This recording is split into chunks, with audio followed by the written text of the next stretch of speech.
Here are 4 techniques for women in business looking to be 6-figure entrepreneurs or multiple 6-figure entrepreneurs, because according to a lot of the studies lately, middle class is, I think, $130,000. So put that in your bucket. You need multiple 6 figures. So here are a few techniques to help you be a multiple 6-figure earner, well on your way into 7 figures and then multiple 7 figures. So the first technique, and I'm gonna give you a bonus at the end, so make sure you listen or watch to the end. I'm gonna have my notes as usual. Don't be surprised. So the first technique that you need to incorporate into your business or into your habits is to make sure that you are leveraging data and analytics of your business. So I've spoken about this. I'm not sure if we've talked about this in this platform, but I know I spoke about this at the last conference we did in New Orleans, where I was brought into an organization, and this was very early in business. I was brought into the organization, and there were some big wigs sitting at the table, and we were brought in to help this emerging business or this thriving business analyze what products or services that they should push in the next fiscal year. And everybody was pointing to this product and that product, and they had their analytics on the board. And I remember saying, well, what about that product or that service offering? And they explained what it was, and I said, and they said, well, we make a lot of cash flow on that one, and there's very little overhead. And I said, well, what's the percentage of your cash flow to investment in that particular service? And it was very small, but yet it wasn't as sexy as the other products and service. However, that particular service made, I don't remember the exact figure, but a big percentage of their revenue. What's my point in saying all of that? A lot of times, myself included, look, I'm being convicted, we run after the sexy product or the sexy service, and I mean the one that we think people will like, or the one that looks better to offer. But a lot of times that's not the cash cow. That's not the one that's going to keep us in the business, and that's not really the one that consumers want, because even the one that may not be as sexy looking may be the one that the consumers want, because they're buying it in droves and they're continuing to buy it, or they're continuing to go after that service. So make sure you're looking at your analytics, because you may be in love with a product or service, but that may not be how you're making your money, and you're wasting your reinvesting of business funds into a product or service that you like, but it's not what your consumer likes. So make sure you're analyzing your data. You're reviewing your financial statements to see where your money is coming from. You're also seeing what customers are returning and what they're buying, or what types of products and services are keeping them coming back. Look at customer feedback as well. I know even with the properties that we lease out, when people come and view them and they say, oh, we just went ahead with another property, I always ask the people working with me to send them a survey. Ask them what they liked and what they didn't like, because we might think that they love these light fixtures and they might care nothing about them, and they love the plumbing or something. So ask your customers what it is that they like. I know I had a wake-up call with that as well inside of my business. I knew that all of my customers loved a certain part about the way I offered my service, and I was so far off. And what not knowing does is I may continue to market my service as being great for this, but nobody cares. So if you know why people are buying, and one customer after another said the exact same thing. They loved that I offered information freely. I didn't dangle a carrot. Well, no, you got to pay a little more, just a little bit more. You got to get to the next tier to get that information. They loved that I made sure that a project was finished from start to finish. Like if we were working on a project, I gave you the information that you needed for that. I was very open and free as a business coach. I thought it was something else. I thought it was my knowledge base. So, but if you never ask, you don't understand what trends are and why people are buying. You don't understand who your true customer avatar is. And you really don't understand where you should be putting your money when you reinvest. So one technique I would offer to you if you're wanting to grow and scale your business, is make sure you're looking at the data and your financial summaries inside of your business to see where your money is coming from. You can ask me that right now and I know exactly where our biggest coins come from. Our money makers. And we constantly try to see if we can shake it up, but it's staying strong. The second thing that I would say is professional development. So many times we try to go at it alone, or we're these survivors and Superman cape on our back type female entrepreneurs, and we got it. And then you burn out, or you stay stagnant, or you feel stuck. Make sure you're doing professional development. And I'm going to just throw in a little extra nugget. Make sure you're also doing physical activity and working out. So just like you're developing your business, make sure you're also maintaining and developing your body, because you need that for the journey. That's just a little nugget. But constant professional development. Every quarter of the year, I focus on mastering one new skill. If I feel at the end of that quarter that there's more to learn, I'll do another quarter. Maybe not consecutively because I already have another one planned, but I'll do another quarter. Like we did a focus on selling, and not just selling to the customer, but what is it that customers really want? Like, how do you really engage with your customer to provide a solution? Not just give, hey, buy my product. And so I focused on that, and we saw great, tremendous increases across the business. So we're going to do another focus on that. That was some good stuff. So every quarter, I focus on a new area of business development. I not only do it for me, I do it for my clients, because trends are changing. And you need to understand what's happening. Like, AI is big right now. AI's probably been big, but this next wave of people understand that it's big right now. I need to be in front of that, or at least on the side.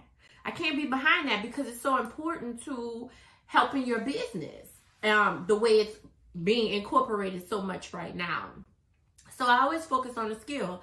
I still go to conferences. Even though we put on international conferences and retreats, I still attend conferences. I'm going to a marketing conference next month. And so, I go to business conferences.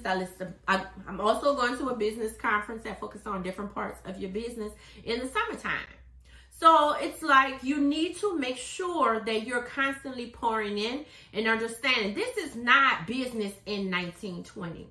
Where if you knew one thing and you were strong in it, you can make millions. Now there's so many different facets, and things are evolving so quickly that you have to make sure you're not only taking care of yourself to be able to stand strong in this, but also making sure that you are not being left behind as a business. Like, there's something new you can be incorporating to make your life and your customers' life easy, and you don't even know what it is.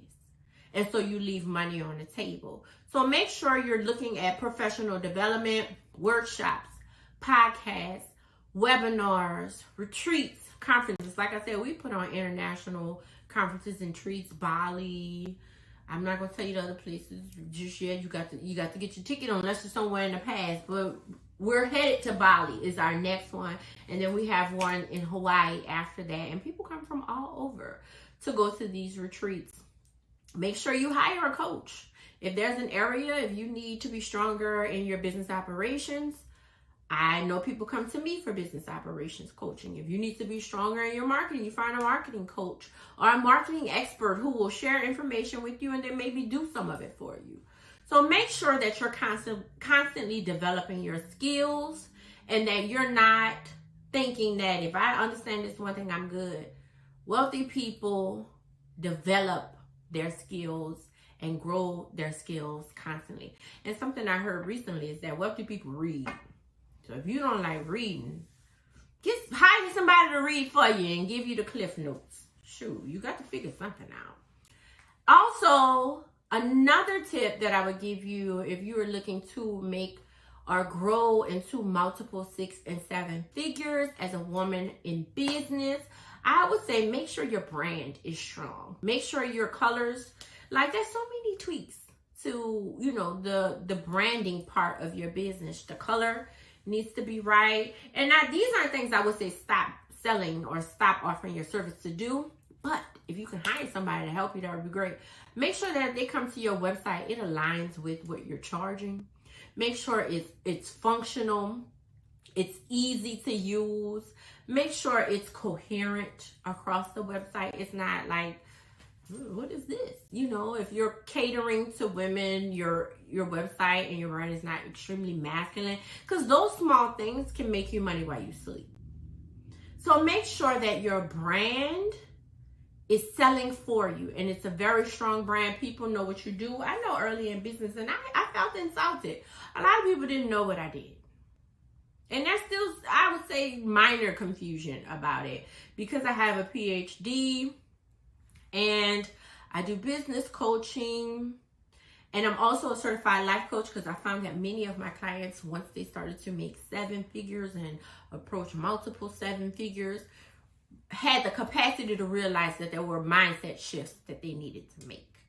And I wanted to be able to walk them through that journey so we could keep working. We'll assume I'm a therapist. I'm not a therapist. I did not go to school for therapy. I've taken therapy classes, but I'm not a therapist. I am an operations business coach. I focus on helping you make more money by making sure you're efficient, by making sure that you have not left any money on the table, that you're offering the maximum amount of products and services that align with what you already do, and make sure your systems support all of these things that I just mentioned. I like efficiency. It might be a trauma. You know, everything these days is a trauma response. I might have not had enough systems growing up. It's a joke. But make sure your brand is tight. Make sure that you have, you know, all of your people know. If I wanted the product and service that you offer, a tight brand is one that comes first to mind. If I think of drops for my hair, if I want to grow my edges back, I think of a particular brand. If I think of black-owned makeup, I think of a particular brand. Like, get into the forefront. And then for that to happen, I'm going to give you another little free nugget. You got to niche down. Especially if you're in an industry where it's saturated there, you have to be known for something. You have to make it your own in some form or fashion. Need help with that? Let's get together. And so I've already mentioned this part as far as operations and what I do, but the fourth thing that I would give you as a technique or a little tool, it's not even a little tool, it's a big tool. For if you are growing your 6 figures into multiple 6 figures, or your multiple 6 figures into 7 figures, or your 7 figures into multiple 6 figures, and I pray all of that over you, is systems. You need to systemize your entire business for scalability. Meaning that just about every component of your business needs an organized system, and many of those systems can be automated. You need organized systems, and many of those systems can be automated. I have an assistant that works on a certain component of my business, and we have a system for how we create those processes. And the system is, we just input. The system is the system, and we input. And so many of those processes can be automated. However, you need the systems. This is where I really shine. I like systems. I like creating I like creating very efficient processes and systems. So you need to focus on creating, look at my notes. That's too funny. My notes say focus on creating systems and processes that allow your business to run efficiently. What did I just say? I wasn't even looking at my notes that time. That allow you to run efficiently and make constant income and revenue. You can automate routine tasks. Routine tasks should be automated anyway. You can outsource. You can employ different technology, software, or people to make sure you streamline in certain operations. One other nugget, it looks like I'm giving you a nugget every other tip, is I think do away with the days where you hire people and they do a bunch of different tasks and they can never master it. and start to hire people, even if that means outsourcing to a company that specializes in it, people that have mastered a particular subject, because those people can take your income to the next level. So if I were focusing on gathering techniques or learning techniques that will grow my business to multiple 6 figures, 7 figures, or multiple 7 figures in the next 12 months, I would focus on leveraging the data inside of my business. I would invest in professional development and personal development. Remember, I said your body still needs to be strong. I don't care how much money you make. If you're not taking care of your body, you will be making that money just to take care of your body. The third thing I would do would be to make sure my brand was strong enough to help me leverage scaling. Or make sure my brand was strong enough to help me make money in my sleep. That's the simple part of it. And then the last thing, well, of this list, there are probably many other things, is I would systemize my business. I would make sure that I had the correct systems that I needed to support growth, the correct systems that I needed to support my customer processes, and then the systems I needed to make sure that I was creating multiple streams of income. So that's what I wanted to talk about. And if you have any questions, you know where to find me, drsheikasquare.com. Right now, I'm sure, depending on when you're listening or watching this, we have a trip open. Check out my website. But in the meantime, for those of you who are looking to master a skill every quarter, we have Money Management and Entrepreneurs, the audiobook.